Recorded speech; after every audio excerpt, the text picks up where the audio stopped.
Hello guys! Welcome ulit sa aking YouTube channel, Rain16.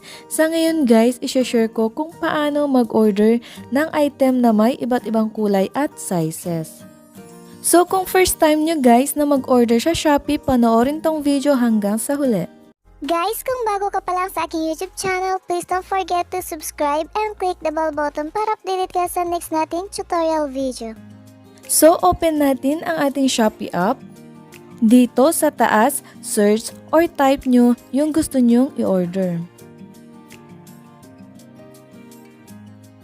For example, kids shoes.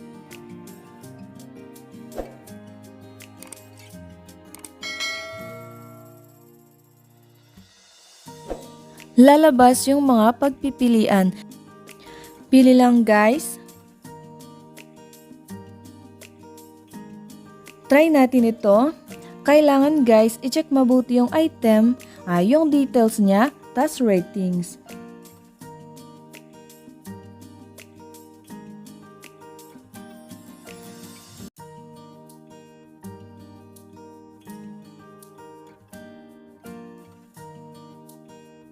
Kapag na-check nyo na, tas okay, then click itong add to cart.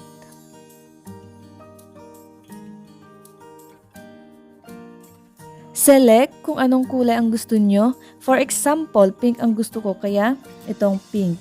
Dito sa baba makikita ang mga sizes na available.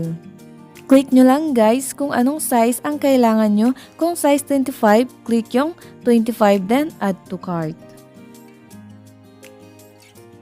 So yan guys, kapag na-add to cart nyo, ulitin nyo ulit para sa next na kulay at size na gusto nyo. Click ulit itong add to cart, then select yung kulay na gusto nyo. Kung black, click ito, tas yung size. May quantity dito sa baba. Kung gusto nyong dalawang item, tap itong plus sign. Tapos, click add to cart. Kapag gusto nyo ulit ng ibang kulay, ulitin nyo lang guys na i-add to cart, then select yung color, size, and quantity. Kapag na-add to cart na natin lahat ng gusto nating i-order, click itong cart sa taas. Yan guys, yung mga na-add to cart natin. Ang gagawin natin dyan, check natin yung box, lahat ng gusto nating i-order. So, check ko itong dalawa.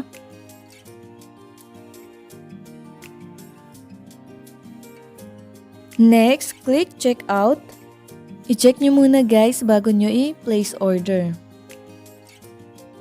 Check nyo ito guys kung free shipping, platform voucher.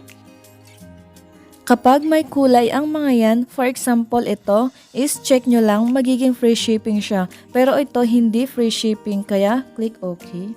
Depende yan guys sa seller kung nagbibigay siya ng free shipping or kung na-meet natin yung amount para maging free shipping siya. Click OK. So yan guys, ang total payment ay 296 ang ating babayaran. Kapag okay, pwede na nating i-place order. Hindi ko i-place order guys kasi sample lang to. Kapag na-i-place order nyo, mapupunta dito sa to pay. Pagkatapos i-confirm ni seller, saka mapupunta dito sa to ship. Then, kapag na-ship ni seller, to receive na siya, hintayin nyo lang guys na meron na sa inyong lugar. May tatawag or magte-text sa inyo tulad nito guys, JNT Delivery. Andito yung number, pangalan ng driver, mobile number. For COD, please prepare exact amount. Photo proof of delivery is required. Thank you and be safe. Kapag na-receive nyo na ang iyong order, pwede nyo nang i-rate siya guys. May iba akong video about on how to order sa Shopee, tas sa Lazada, pwede nyong panoorin guys. So ganyan mag-order ng item na iba't ibang kulay at sizes.